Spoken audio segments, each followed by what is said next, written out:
Hey everyone.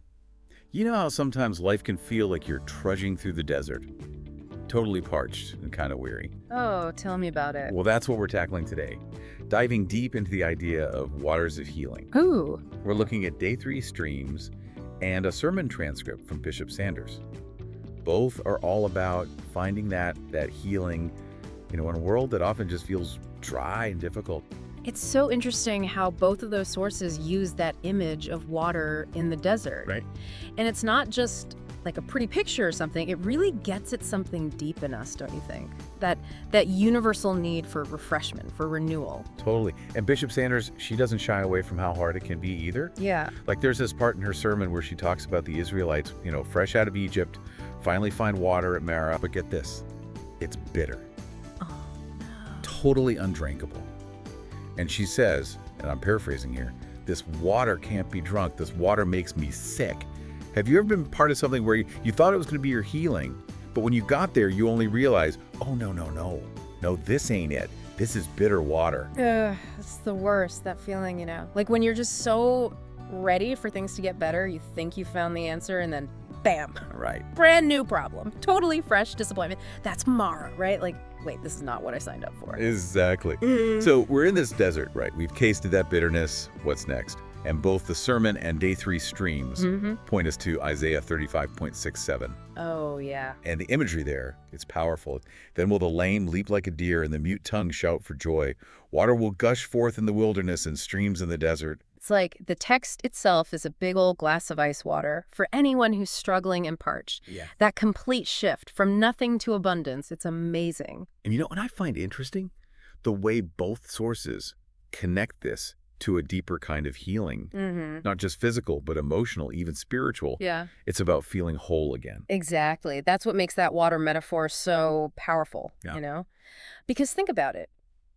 Across so many cultures and so many different traditions, water means cleansing, it means renewal, it means life itself. It's way more than just not being thirsty, it's about being restored. That's a good point. And it made me think of this one line in the day 3 streams excerpt. Okay. It says, take a moment to reflect. Where in your life are you in need of God's healing touch? It's like this invitation to be really honest about where we're feeling dry, where we're depleted, maybe even a little bitter, Oh, absolutely. Because admitting that you need that's so important. Like, think about Moses. He didn't just sit around complaining about the bitter water at Mara. He didn't? No way. He cried out to God about it. Oh, that's right. He was like, hey, this is a problem. We have to admit that we need help, that we can't fix everything ourselves. It can be hard to admit that, though. Oh, 100%. But it's also like this really powerful first step, I think. Yeah, like saying, okay, this part of me, this part of my life, it needs something to change. Right, exactly. But it's not enough just to say it, is it? Definitely not. Both sources really emphasize that God doesn't want us to just sit around and wait for things to get better. He wants us to be a part of it, to participate in our own healing. Absolutely. And that's where day 3 streams gets super interesting, because it dives into that whole idea of personal reflection and action. Okay. Like, don't just admit you have a need, bring that need to God, ask for his help. And it's not just about passively waiting for something to happen either. Bishop Sanders takes it a step further in her sermon with this incredible moment. Yeah, she really does. So picture this. Bishop Sanders asks her whole congregation to lay hands on themselves. Oh. I know, right? And she's talking about the power of declaration, of really owning it. Yeah. And there's just this incredible energy in the room as she's talking. She's saying things like, my God is the great physician. Speak over your body. Tell sickness you have to go. And it's powerful stuff. It might seem a little, I don't know, out there for some people, but I think what she's getting at is this idea that our words have power. Oh, totally. It's about deciding, like really choosing to align ourselves with God's will. And then saying it out loud. Yeah, putting it out there. It's almost like you said, we don't just think it, we believe it enough to say it out loud. Exactly. And this isn't just some new agey thing either. Bishop Sanders ties it all back to Exodus, Oh, right. She's like, remember Moses? He didn't just sit around waiting for that bitter water to turn sweet. He did. No way. He got God's attention, told him what was up, and trusted that he'd handle it. It's a partnership, right? We aren't in this alone, but we got to be willing to work with God to be part of our own healing. Yeah. It's like such a powerful reminder. Totally. But here's where things get even more interesting.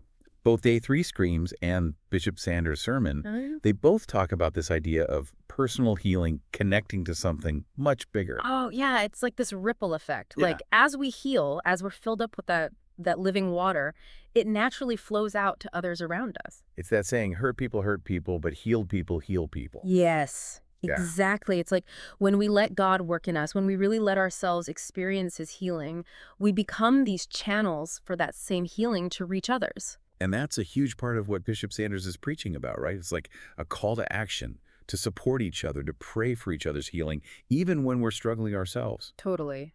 It's recognizing that we're all in this together, that my healing journey is connected to yours and yours to mine. And that connection, it's like healing in itself, you know? For sure. So it's Yeah. not just about me, me, me. It's about being that stream in the desert, offering a cool drink to those who are thirsty. That's such a great image. And it makes me think of how both sources mentioned the Dead Sea. Ooh, yeah. You know, the lowest point on Earth, Hmm. crazy salty, nothing can live there. Hmm. But both Bishop Sanders and Day 3 Streams, they use it as a symbol of hope. Right. It's crazy because Bishop Sanders talks about this trickle of water turning into a rushing river, and eventually that river transforms even the Dead Sea. It's like no matter how hopeless things seem, there's always that potential for renewal, you know? Even the most barren places can be brought back to life. It's incredible. And it all ties back to that ripple effect. Even our smallest acts of faith, seeking healing for ourselves and others, it can lead to something huge. We wrap up this deep dive into the waters of healing. It feels like the big question we can all ask ourselves is, where in my life do I feel that dryness, that weariness? Where am I longing for that healing touch? And how can we be that source of healing for others? Maybe it's a kind word to someone who's having a hard time. Maybe it's saying a prayer. Maybe it's simply believing that even in the midst of the desert, there's always hope for a miracle. Because just like Bishop Sanders said, you never know. Sometimes a little bit of faith is all it takes to start a tidal wave of healing. Thanks for joining us for this deep dive, everyone. Until next time, keep seeking those waters of healing for yourselves and for everyone around you.